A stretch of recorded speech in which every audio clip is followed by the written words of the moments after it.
Hello there. Welcome to Breakfast All Day. How is it going, guys? I am Christy. That is Alonso. That is Matt. Our first review for you this week is a biggie. It is Wonder Woman 1984, the sequel to Wonder Woman. Alonso will tell you about it.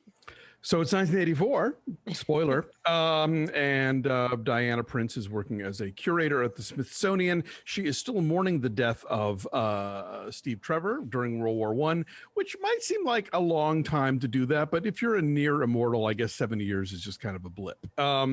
Anyway, there's a, because it's 1984, we have to start at a mall. She foils a robbery of a jewelry store that turns out to be a front for smugglers of antiquities. One of the objects recovered is a gemstone that legendarily has the power to grant wishes. It is being studied at the Smithsonian by a nerdy gemologist named Barbara Minerva, played by Kristen Wiig, and it turns out it actually can do what they say it does. So Barbara wishes to be strong and powerful like Diana. Diana wishes for Steve to come back, and then the gemstone falls in the hands of Maxwell Lord, played by Pedro Pascal, who any resemblance to Donald Trump is absolutely intentional, going all the way back to when they introduced that character in the comics back in the 80s, and a world in which everybody gets to make wishes but also has to give something up in order to get them is a world of chaos, and that's where we go.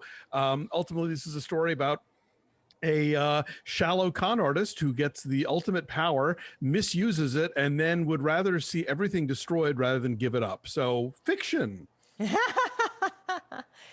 I wish it were that interesting, though, because I feel like the whole premise of this is like such banal, high concept nonsense. Like, this movie takes place in the 80s, and it feels like it was also made in the 80s and like not in a good way. I mean, this is the same kind of premise as like Zapped or weird science, right?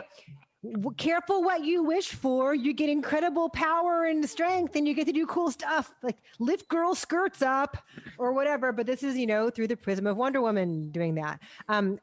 It just seems so facile and like such a letdown that this is the premise for the sequel to what was really an innovative and alive and thrilling, but also touching and sweet blockbuster. When the first Wonder Woman came out 3 years ago, like, it was such a bright spot in the DC universe. And Gal Gadot, who is she's perfect here, and she still makes that authentic connection as always, and she's perfect for the role. She was just a breath of fresh air. And here, so much of what made the first movie so cool has really been just tamped down, like that sense of delight. I hate to say it, that sense of wonder, that sense of excitement. And in its place, you have this really scattered and meandering plot, between all three of these characters, Wonder Woman and Minerva and Maxwell Lord.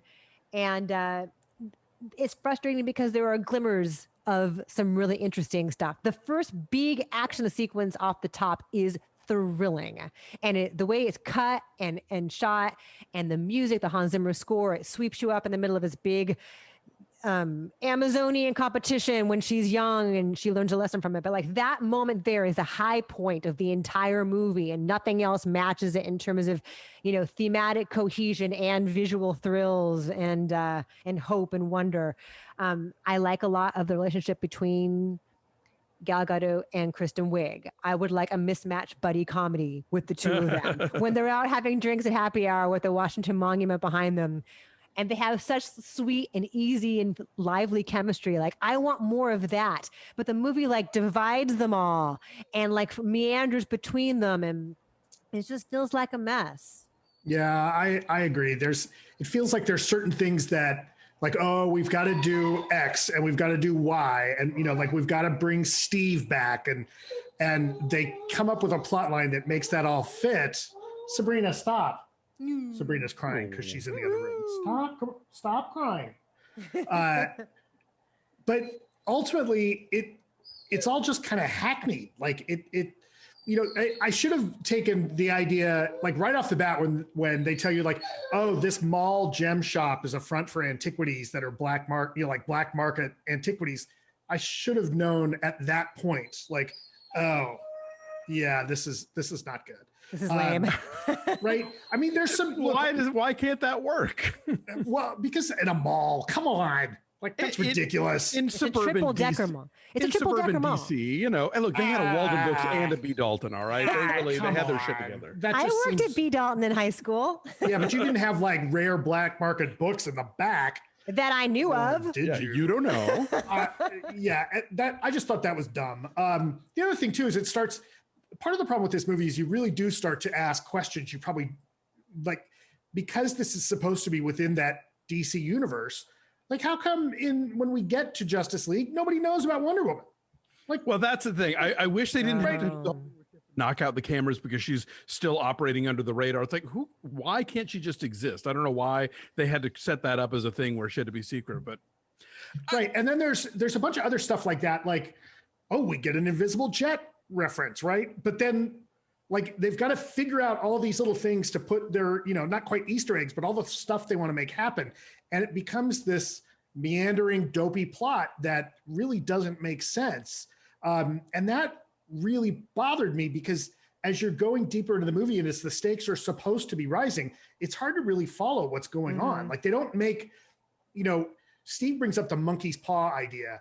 And until that, and even with that, it's really unclear as to how that's working and why it happens the way it does. It's also frustrating because, not only does Gadot have great chemistry with Kristen Wiig, that her chemistry with Chris Pine is terrific again. And is it though? I thought it was really good. I thought Chris Pine getting to be funny, like, oh, that's a garbage can. Okay. Like, I thought that stuff was kind of fun, right? Like, it reminds me, like, yeah, I kind of want to see him do more comedy because he's funny. But then they relegate him to a trying on clothes montage.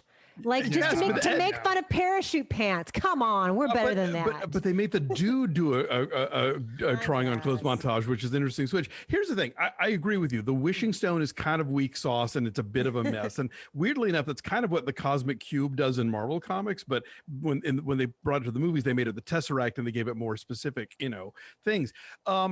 What I like about this movie, and I feel weird that I'm the one defending it, is I feel like the part of the agenda here is like we have collectively decided that the 80s was this fun decade of like, synthesizers and parachute pants and fanny packs, which it was, but it was also this period of untrammeled greed. And that untrammeled greed has brought us to the fucked up place where we are right now. And so I like that this movie is using the parachute pants as a way to kind of get us into it. And like, oh, look, people are jogging in leg warmers.